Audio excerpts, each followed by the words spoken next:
Lito Atienza. Congressman Atienza, welcome to The Source and thank you so much for your time. Pinky, mabuhay. And thank you for inviting me to your program. You're very welcome, sir. The supermajority throwing their support to Speaker Alan Peter Cayetano. There are reportedly about 202 congressmen signing this manifesto of support. Is it clear right now that Speaker Alan Peter Cayetano will remain Speaker? You know, to many of the congressmen like me, the voices of collective voices of members today are not is not an issue in the term sharing agreement, because in the beginning Cayetano had no vote, but because there was a term sharing agreement and the president no less was the guarantor, we honored it. Nobody questioned it, and we elected Cayetano for the first 15 months. But now to put a condition, make it into a different term of agreement, an additional clause in the contract, is not fair. I would call it a transmogrification of the contract. You cannot adjust the contract in the middle, especially in the end of the contract. So hindi maganda. They signed even a document, as shown now. So we must honor it.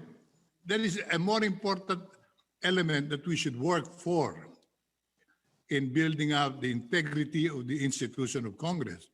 We should make sure that we are all helping develop a credible and an institution ingrained with integrity of its leadership and its membership. Hindi importante yung speakership. That's not the issue. Hindi importante yung power. Ang importante rito, the institution of Congress must be upheld. Its integrity must be protected. There was a term sharing agreement. We should all respect and honor that. And there should be no more maneuvering and changing of terms and even manifesto signing. These are not conditions that were set forth for the turnover of the leadership. I asked Speaker Cayetano, honor your word, Speaker. Congressman Atienza, while it is true there's been an agreement and Congressman Lord Alan Velasco is asking, of course, the Speaker to honor that particular agreement, even if Speaker Cayetano did not have the votes then, it seems he does have the votes now.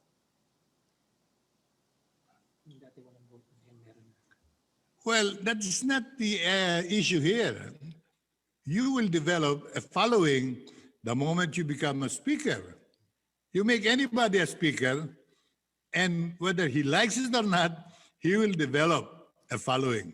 When you are controlling already 4.5 trillion pesos, you will develop a following. My point is, in the conditions set forth in the agreement, there is no such thing as, in the end, if I'm unpopular, you replace me. If I'm popular, I will be retained. Hindi po ganun eh. Wala yun. Popularity or following is not the issue here. The issue here is a word of honor and a gentleman's agreement. Usapang lalaki. And if this is not honored, does that diminish in any way the integrity of the House of Representatives? Of course. When a contract is reneged by the institution itself and by the leadership, then there's nothing more to look forward to. Every time we will be crossing a very narrow path, and there will be many, that question will crop up. Maaasahan ba kita? Are you now stating you are a man of honor? Meron ka bang palabra de honor? Pag hindi mo masasagot yan, ay maraming mga ganyang klaseng pagkakataon na yan tatanungin sa'yo. Lalabas at lalabas yan sa darating na panahon. Congressman, while some may say, for example, sir, meron naman akong palabra de honor, pero karamihan sa mambabatas, sa mababang kapulungan, ay gusto kong manatiling speaker.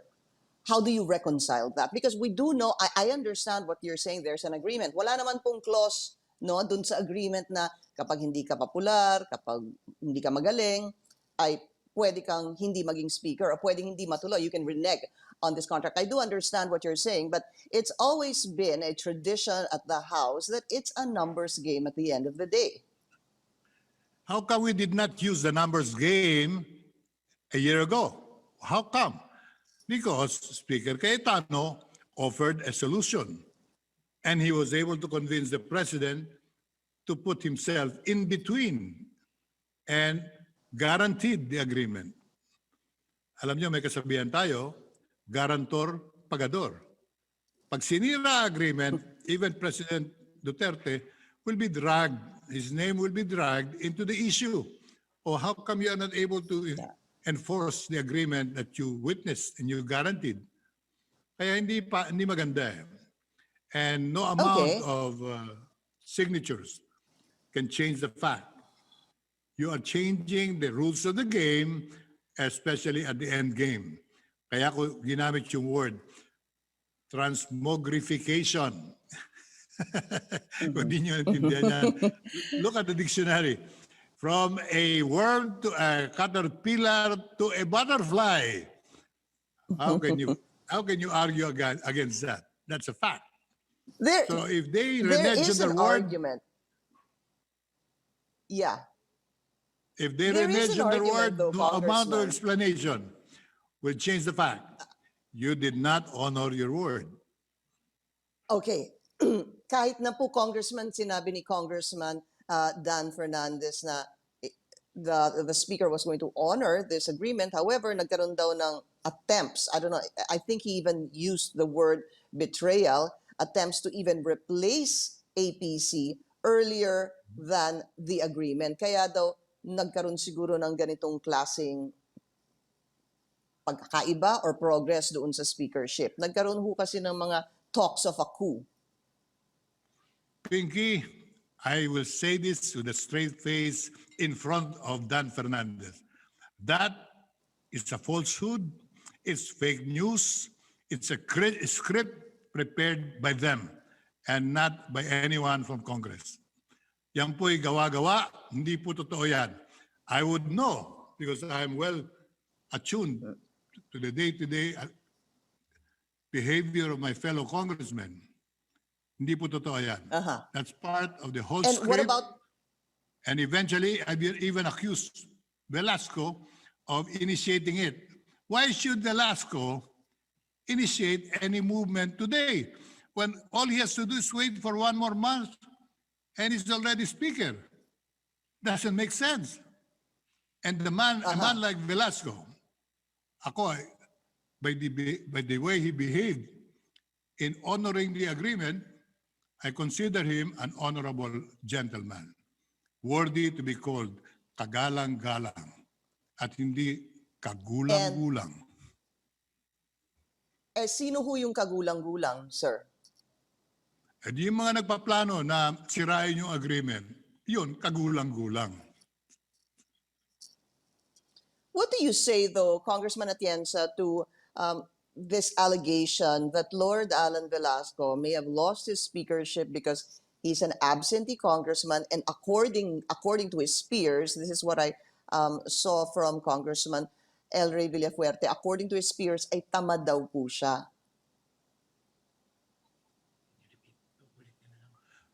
Pinky, could you say it again because you're coming in quite unclear?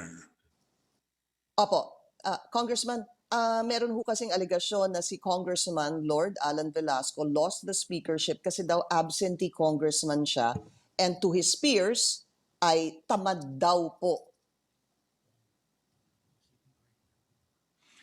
Look, Pinky, again, you are blaming somebody and putting on faults on a gentleman who honors his word.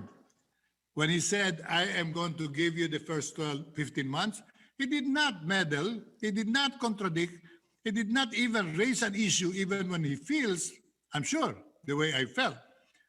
Things were going wrong in many of the decisions of the Speaker. But he did not utter a word. And for his being a gentleman, now he's being accused of non-performance. Unfair. Kung nakialam naman siya, sabihin, you are an obstructionist. You cannot wait for your time. He's not. They're not giving him any choice. You go to the left, you're bad. You go to the right, you're bad. Nananahimik siya because may agreement. Kung walang agreement, di ba kumakain yan all the way? So as a last question, Congressman Atienza, do you think it is necessary that the President intervene? I hope so, because no president should intervene in congressional elections. No one. That's untraditional. I would even say that is even bordering on a violation of the independence and autonomy of the three bodies in a democracy: legislative, executive, judiciary. So in the election for speaker, presidents should not even suggest by word of insinuation, suggestion. Hindi ginagawa ng Pangulo yan sa isang matinong demokrasya. Pero ginawa at nagsalita at pinanggalingan ng term sharing agreement ay ang ating Pangulo mismo. And he said that was his recommendation. The word of the President was worth 200 votes for Cayetano. Automatically, he became Speaker. With no following, kung nag-eleksyon noong isang taon, ang mananalo either si Velasco o si Martin Romualdez. And a third man threw his hat into the ring, Ungab of Davao, carrying a lot of votes too. All right. Cayetano, in my own study and analysis of the behavior of congressmen then, would have landed fourth. Where was the support that they are now demanding from the one they signed an agreement with? Ulit-ulitin ko yun. Hindi ito depende sa boto. Depende ito sa salita at yung ating pangako. Kung hindi na natin tutuparin yan, face the consequences, you will no longer be credible as a leader. Mabilis na tanong lang, Congressman, I hope you don't mind. Palagay niyo ho ba may pag-asa pa maging speaker si Lord Alan Velasco? Kung ang Pangulo magsasalita, speaker na si Velasco bukas. And that's how clear it is. Because he was the one who forged this. He created the agreement upon the recommendation of Congressman Cayetano. Hindi po galing sa amin yan, galing kay Congressman Cayetano. Mag-agree na lang tayo, wag na tayo maglaban, magkamayan tayo, give me 15 months, I'll give you 21. Sabi ni Presidente, that's practical. Okay, I endorse it. Tama, magkasundo kayo. So, today, we are waiting for the resolution of the issue with the President speaking. Unless he decides not to speak anymore. But that's not going to be good for the institution of Congress. Itong usaping ito, pag natapos ito sa hindi pagtupad sa salita, magtutuloy-tuloy ang problema. The foundations of Congress that we are trying to establish, this is not yet fully established. It was all established in 1987 until and when we have already crossed and overcome the tests, different tests, like this particular one is a test of the integrity of our members and the strength of the foundation. We will not get anywhere as a democracy when Congress becomes weaker and weaker as the different speakers go by. Thank you to Buhay Party List Representative Lito Atienza. Yesterday, House Deputy Speaker El Rey Villafuerte. Congressman, welcome to the show, and thank you also for your time. Thank you for inviting me, Pinky. Good morning. So let's stick to that. What Congressman Lito Atienza, let me start rather with that. What he was saying, this is an agreement. Speaker Cayetano had no votes prior to this 1521 deal. In fact, he said the contenders would have been Velasco, would have been Congressman Martin Romualdez, etc. Ang punto ho niya really is this was a pledge, this was a commitment, and yet here you are, here they are, and Congress at that, not following this particular agreement brokered by the President. A reaction to that, sir? Well, three things. First, when the term sharing agreement was forged, the agreement that Martin Romualdez, Speaker Cayetano, and Lord Velasco will honor it and work together.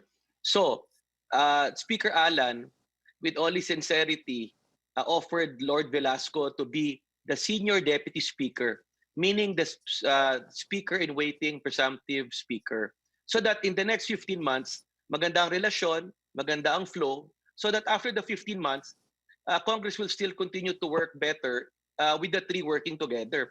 He refused. Sabi niya, no, I'd rather be committee chairman of energy. Then after that, hindi na siya nagpakita.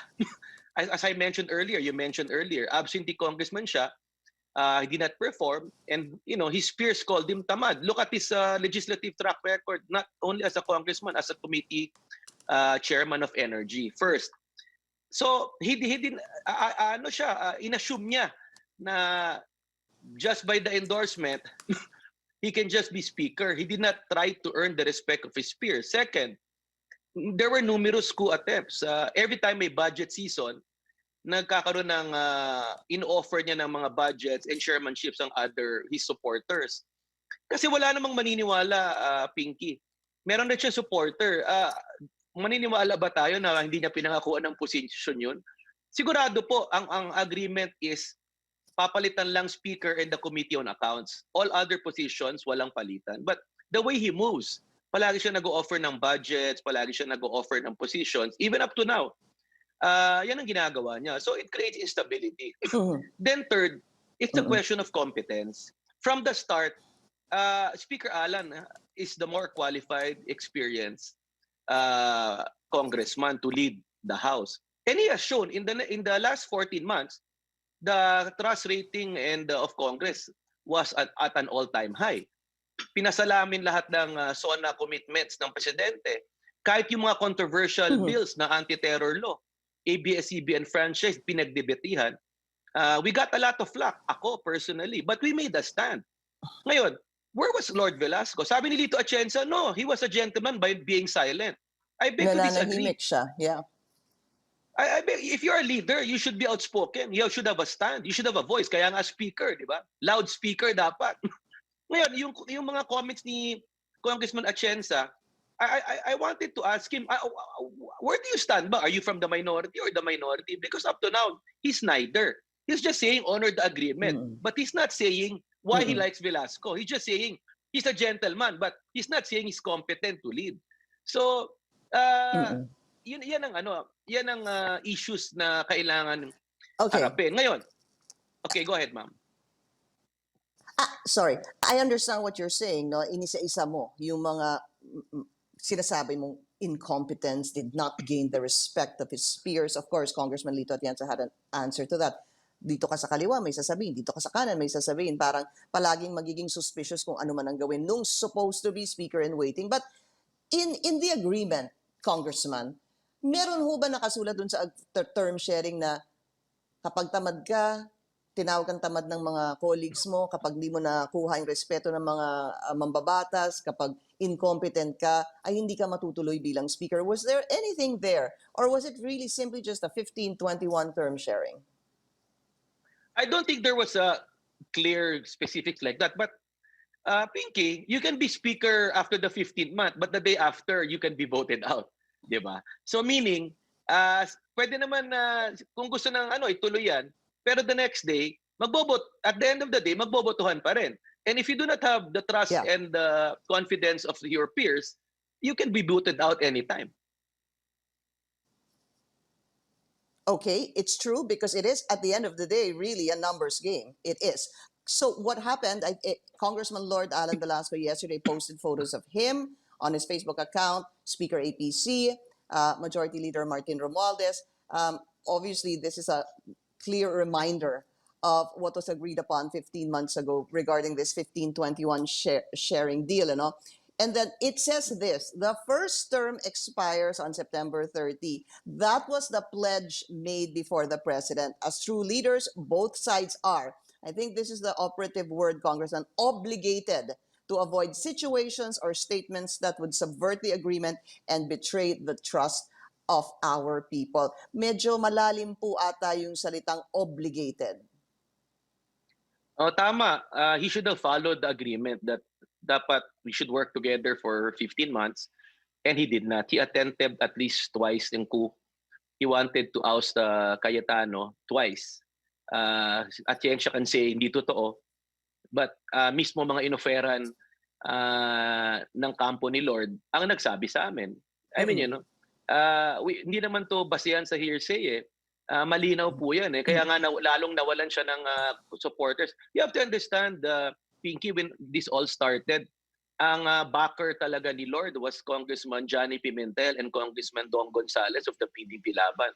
But they both signed the manifesto. And there, So mismo Nandun. the strongest supporters and allies of Lord are now saying that, you know, pandemic ngayon, it's a disservice to the country to change. Saka yung sinasabing agreement, yeah, it's true there was an agreement, but he said, she said, sino nag-violate. But at the end of the day, is it good for the country to have a change now? Especially when the incumbent speaker is a performing one? I mean, things can change. And when the president says 1521, we will all follow. But sabi ng presidente the other day rin, if Lord does not have the numbers, he cannot do anything. So Lord should do something to get the numbers. Congressman, we just need to take a very short break. We'll be right back.